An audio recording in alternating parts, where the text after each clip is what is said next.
Hello बच्चों, आज हम स्टार्ट करेंगे ग्रेविटेशन चैप्टर का एक्सरसाइज। इससे पहले के वीडियोस में हमने थ्योरी के सारे वीडियोस बना दिए थे, जिसमें से 5 लेक्चर अपलोड है ऑलरेडी। अगर आपने वो सारे टॉपिक्स नहीं देखे हैं तो प्लीज़ एक बार जा करके चेकआउट कर लीजिए और सारे कॉन्सेप्ट क्लियर करने के बाद आप ये प्रॉब्लम सॉर्ट आउट कीजिए, ठीक है ना। तो सबसे पहले इसमें क्या दिया हुआ है, हम लोग स्टार्ट करेंगे एक्सरसाइज स्टार्ट करेंगे। तो एक्सरसाइज में दिया हुआ है, जैसे यहाँ पे मैचिंग दिया हुआ है, तो यहाँ पे फर्स्ट कॉलम को सेकंड कॉलम से मिला दोगे तो थर्ड अपने आप ऑटोमेटिकली क्या हो जाएगा, वो मैच हो जाएगा। तो क्या दिया हुआ, जैसे मास, तो अब मास को आप किससे, इसमें से मास का, जैसे मास का यूनिट क्या होता है, तो मास का यूनिट होता है किलोग्राम, और इसमें से तो कोई मैच नहीं हो रहा है, ठीक है ना। तो मास को आप किससे मिलाओगे, किलोग्राम से मैच करोगे। ऐसे दूसरा क्या दिया हुआ है, वेट। अब वेट का फॉर्मूला आपको याद होना चाहिए कि वेट को किससे हम रिप्रेजेंट करते थे, डब्लू से। तो और डब्लू बराबर क्या होता था, mg, और इसी को बोलते थे न्यूटन। इसका क्या होता था, यूनिट न्यूटन।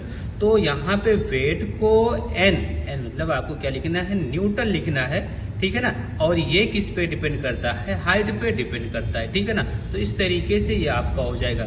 तीसरा जो दिया हुआ है, एक्सीलरेशन ड्यू टू ग्रेविटी। तो एक्सीलरेशन ड्यू टू ग्रेविटी ये क्या हो जाता है, मीटर पर सेकंड स्क्वायर। ये यूनिट आपको देखना, फर्स्ट एंड सेकंड कॉलम को देखना है, ये थर्ड अपने आप सही हो जाएगा, ठीक है ना। तो एक्सीलरेशन ड्यू टू ग्रेविटी का यूनिट क्या होता है, मीटर पर सेकंड।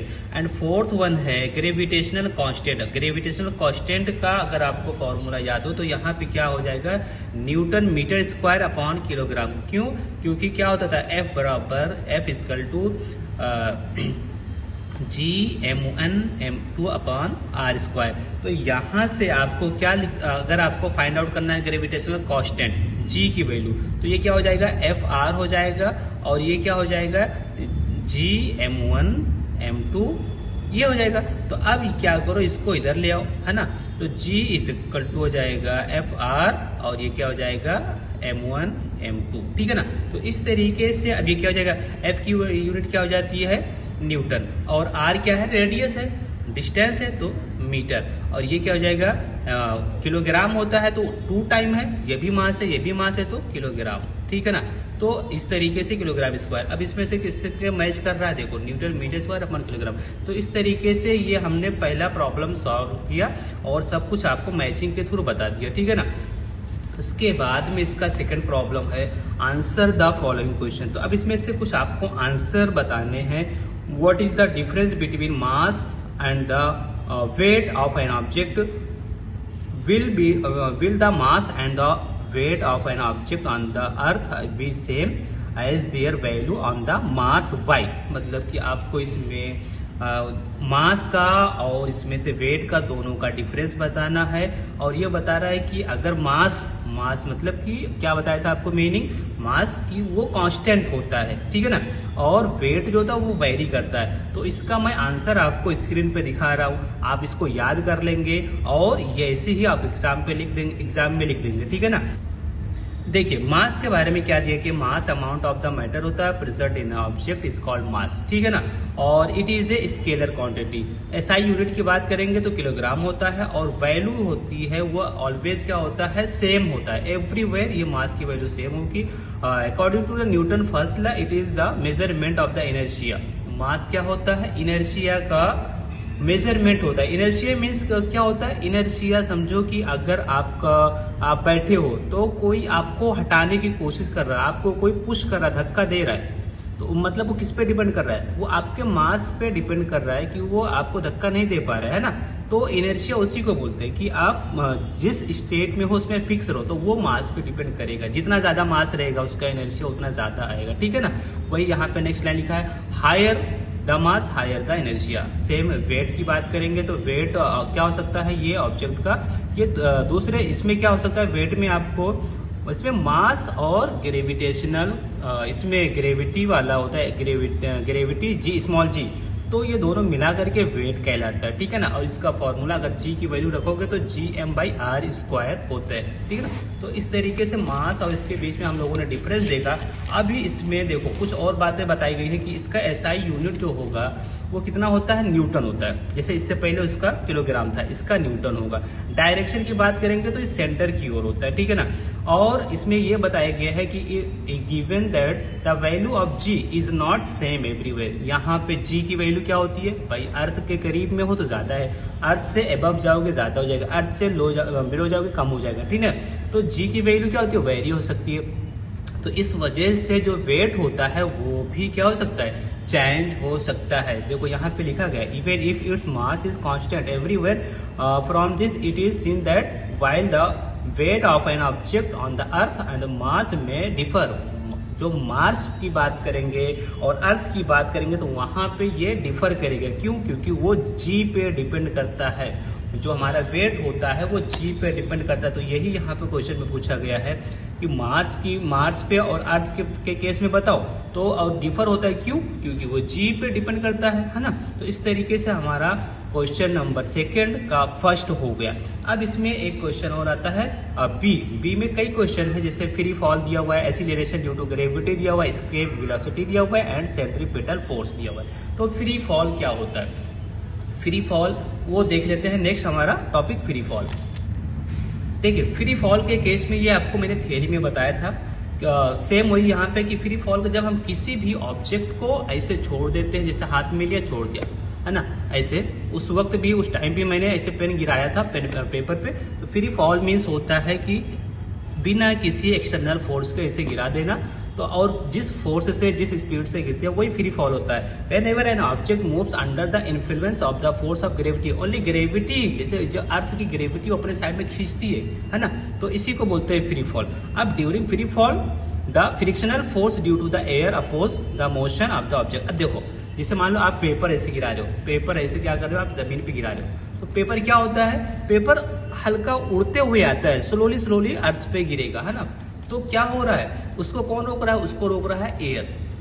और उसका अगर यही हमारा क्या है पानी के अंदर है तो उसमें एक और फोर्स लगता है जिसको बायोंड फोर्स बोलते हैं। ये लिक्विड के लिए होता है, ठीक है ना। तो इस तरीके से नॉर्मल केस में फ्री फॉल पॉसिबल नहीं है, ये वैक्यूम में ही पॉसिबल है। बट फिर भी अगर हमको कंसीडर करना होता है, कैलकुलेशन करना होता है, तो इन दोनों फोर्स को कैलकुलेट कर लेते हैं। और इस तरीके से फ्री फॉल के केस में हमने न्यूटन्स के थ्योरी यहाँ पे तीनों इक्वेशन देखे थे। क्योंकि इनिशियल वेलोसिटी 0 हो जाती है, क्यों, क्योंकि हमने तो कोई फोर्स लगाया नहीं, अपने आप गिर रहा है, देखो है ना। तो इनिशियल वेलोसिटी 0 और एक्सीलरेशन ए को जी में यहाँ से आपको कन्वर्ट कर देना है। उसके बाद में क्या हो जाएगा, v = u + gt, और यहाँ से u की वैल्यू हो गई 0 तो gt बचेगा। ऐसे s की वैल्यू क्या होता है, ut + ½ gt², तो यहाँ पे ये पूरा टर्म 0 हो जाएगा। तो s = क्या बन जाएगा, ½ gt²। एंड v² क्या होता है, u² + 2gs, तो यहाँ से ये पूरा टर्म 0 हो जाएगा और v = 2gs बचेगा। तो इस तरीके से हमने पहला पॉइंट देखा, ठीक है ना। ये अब हम बात करेंगे acceleration due to the gravity. देखो acceleration due to the gravity ये क्या है, ये अर्थ ग्रेविटेशनल एक्सीलरेशन हम लोगों ने पढ़े थे ना, ये वही है। क्यों, क्योंकि लास्ट में यहाँ पे एक टर्म हम लोगों ने देखे थे थियरी के केस में कि इस पूरे को जब हम लोगों ने पढ़े थे तो उसको acceleration due to the gravity कहा जाता था और इसको जी से। तो आप ये स्क्रीन पे दिख रहा है, इसको आप कॉपी कर लें और इसको आप क्या कर लेंगे, लिख लेंगे, ठीक है ना। और ये वेरी करता है, ये अर्थ के सरफेस पे कुछ और रहेगा और यहाँ पे ये चेंज होता रहता है। तो आप क्या करेंगे, इसको नोट डाउन कर लें और इसको आप याद कर लीजिएगा, ठीक है ना। और इसके अलावा और भी acceleration due to the gravity से हम लोग का यहाँ से जी की वैल्यू ये निकल के आएगी, क्या आएगी, g = Gm/r², और हर एक की वैल्यू पुट आउट कर देंगे तो ये लगभग कितना आता है, नियर अबाउट 9.77 आता है। तो इसी को बोलते हैं acceleration due to the gravity, ठीक है ना। तो आई होप इसको आपको समझ में आ गया होगा। अब हम बात करेंगे इसके बाद का टॉपिक। इसके बाद का टॉपिक देखो ये क्या दिया हुआ है, एस्केप वेलोसिटी। एस्केप वेलोसिटी क्या होता है, तो एस्केप वेलोसिटी के केस में आपको मैंने बताया था, एस्केप वेलोसिटी के केस में मैंने आपको ये बताया था कि वो मिनिमम स्पीड जिससे अर्थ के अट्रैक्शन से, अर्थ के ग्रेविटी से कोई भी ऑब्जेक्ट बाहर चली जाए तो वो क्या क्या कहलाता है, एस्केप वेलोसिटी। मान लो आपने बॉल को फेंका, तो बॉल को फेंकने के बाद वो क्या होता है कि अर्थ की ग्रेविटी से उसका बाहर जाएगा जब उसको एस्केप वेलोसिटी से छोड़ा जाएगा। तो एस्केप वेलोसिटी का फॉर्मूला होता है √2gm/r। अब सबकी वैल्यू रख दोगे, कैपिटल जी की वैल्यू, कैपिटल एम, यहाँ पे मास होगा अर्थ का और यहाँ पे रेडियस होगा अर्थ का। तो यहाँ पे आता है नियर अबाउट 11.2 किलोमीटर पर सेकेंड। तो एस्केप वेलोसिटी इस तरीके से हमारा हो जाता है, ठीक है ना। उसके बाद का जो टॉपिक होता है क्या दिया हुआ है, सेंट्रीपिटल फोर्स। तो सेंट्रीपिटल फोर्स भी देख लेते हैं क्या आएगा, ठीक है ना।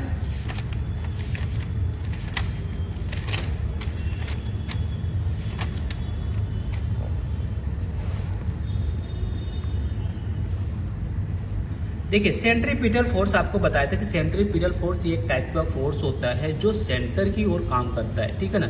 ये आपको थ्योरी में मैंने पूरा समझा के रखा है। तो इसको बोलते हैं सेंट्रीपिटल फोर्स। ये आप क्या करेंगे, स्क्रीनशॉट ले लीजिए और इसको आप याद कर लीजिएगा, ठीक है ना। उसके बाद में ये हमारा ये हो गया। और क्वेश्चन नंबर अब हमारा ये 2 का भी हो गया, फिनिश हो गया। अब यहाँ पे क्वेश्चन नंबर 2 का C, what write the 3 laws given by Kepler. Already हमने केपलर के 3 लॉज आपको समझा करके रखा है। 3 लॉज ये केपलर के आपको समझाया था मैंने कि क्या होता है।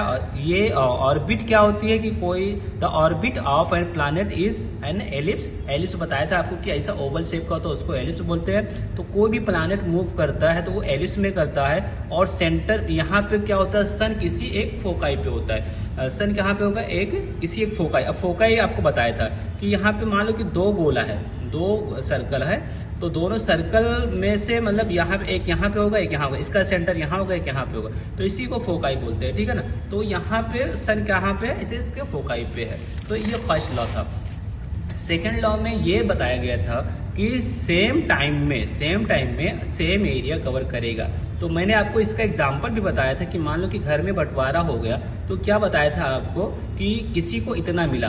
अब दूसरा सोचेगा भाई हमको भी इतना ही चाहिए, लेकिन अब उतना कैसा है, जो जमीन या जो भी घर है उसका शेप अलग तरीके से, तो वो पतला ऐसा आया है, उतना है, दोनों का एरिया सेम है। और ऐसे इसका भी देख लीजिए, इसका भी एरिया तीनों का सेम है और सेम टाइम लगता है उसको चक्कर लगाने में, तो इसको बोलते हैं, ठीक है ना। एंड थर्ड वन है, थर्ड लॉ ये था कि यहाँ पे जो रेडियस डिस्टेंस है उसके क्यूब के टाइम जो लगता है, टाइम का स्क्वायर इसके रेडियस के क्यूब के इक्वल होता है। तो इस तरीके से t² = kr³ आया था हमारा। तो ये केपलर्स के 3 लॉज हो गए। अब इसमें एक क्वेश्चन और पूछा है, इसमें ये क्वेश्चन ये पूछा है, how did they help Newton to arrive the inverse square law. तो inverse square law of gravity का कैसे इन्होंने ये हेल्प करते हैं, तो उसको देख लेते हैं।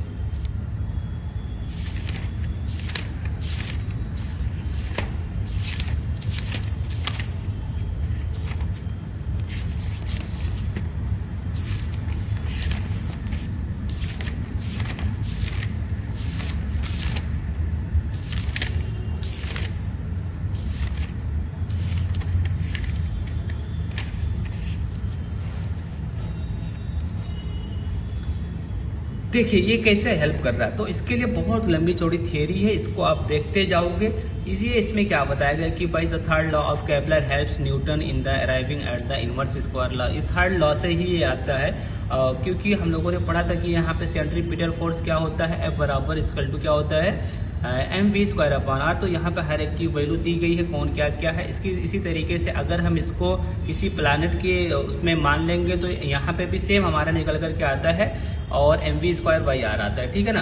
तो और उसके बाद हम यहाँ पे हर एक की वैल्यू दी गई है कि यहाँ पे r क्या है, यहाँ पे डिस्टेंस है, और t क्या है, टाइम टेकन पीरियड रिवोल्यूशन में। और इस तरीके से कैलकुलेशन करते हुए क्या हुआ, न्यूटन ने कंक्लूजन निकाले और हर एक की वैल्यू पुट करते गए।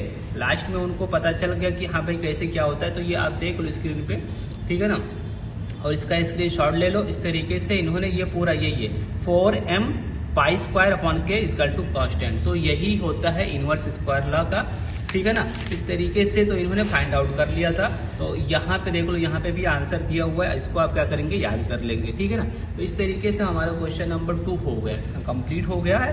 तो क्वेश्चन नंबर 2 में हमने क्या देखा, ABC तीनों देख लिए, ठीक है ना। अब हम बात करेंगे, अभी इसके 2 पॉइंट रह गए हैं, डी और ई ये हम बाद में बात करेंगे। क्वेश्चन नंबर 3, 4 भी बाद में बात करेंगे। आज हम बात करते हैं, अभी नेक्स्ट हमारा जो आएगा वो होगा 5।